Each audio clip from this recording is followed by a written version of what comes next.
স্থানীয় সরকার নির্বাচন সামনে রেখে নির্বাচন কমিশনের কাছে ৯ দফা প্রস্তাব তুলে ধরেছে জামাত ইসলামী।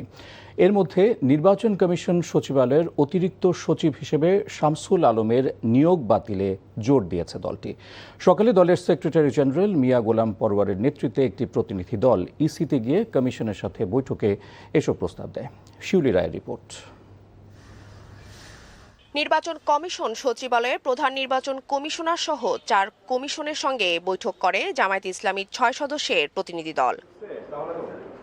বৈঠক শেষে দলটির নেতারা জানান ৩০ জুন জমা দেওয়া ৭ প্রস্তাবের সঙ্গে নতুন ২টি দফা যোগ করে ৯টি সুপারিশ নির্বাচন কমিশনের কাছে উপস্থাপন করা হয়েছে। আলোচনায় বিশেষ গুরুত্ব পায় ৪টি বিষয়। দলটির অভিযোগ, নির্বাচন কমিশন সচিবালয়ে অতিরিক্ত সচিব হিসেবে শামসুল আলমের চুক্তিভিত্তিক নিয়োগ কমিশনের নিরপেক্ষতা নিয়ে প্রশ্ন তৈরি করতে পারে।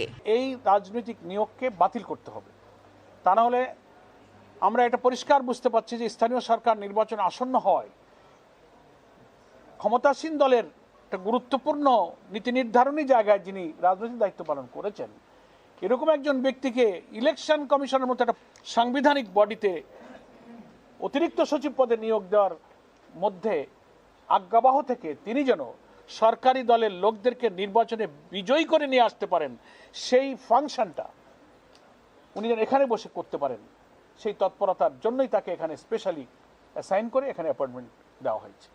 বৈঠকে স্থানীয় সরকার নির্বাচনে এমপিভুক্ত শিক্ষকদের অযোগ্য ঘোষণার সুপারিশও বিরোধিতা করে দলটি। এছাড়া কার্যক্রম নিষিদ্ধ রাজনৈতিক দলের পোস্টধারীদের নির্বাচনে অংশগ্রহণের সুযোগ না রাখা এবং রাজনৈতিক বিবেচনায় নিয়োগপ্রাপ্ত সিটি কর্পোরেশন, জেলা পরিষদ সহ বিভিন্ন প্রতিষ্ঠানের প্রশাসকদের স্থানীয় সরকার নির্বাচনে প্রার্থী হওয়ার উপর বিধিনিষেধ আরোপ করেছে জামাত। যে ব্যক্তি রাজনৈতিক দলের কোনো পোর্টফোলিও কোনো পোস্ট হোল্ড করবেন, তিনি যদি কোনো রাজনৈতিক দলের নেতৃত্বে থাকা অবস্থায় কোনো নির্বাচনে অংশ নেন, that is on kind of election politics, that is on kind of politics.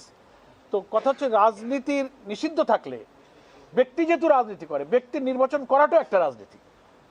ফলে পদ পদবীধারী নিষিদ্ধ দলের কোনো ব্যক্তির নির্বাচনে অংশগ্রহণকেও অযোগ্য এবং নিষিদ্ধ করতে হবে।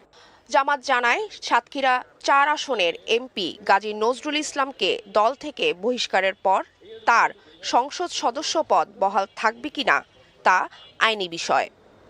শিউলি রায়, এনটিভি নিউজ, ঢাকা।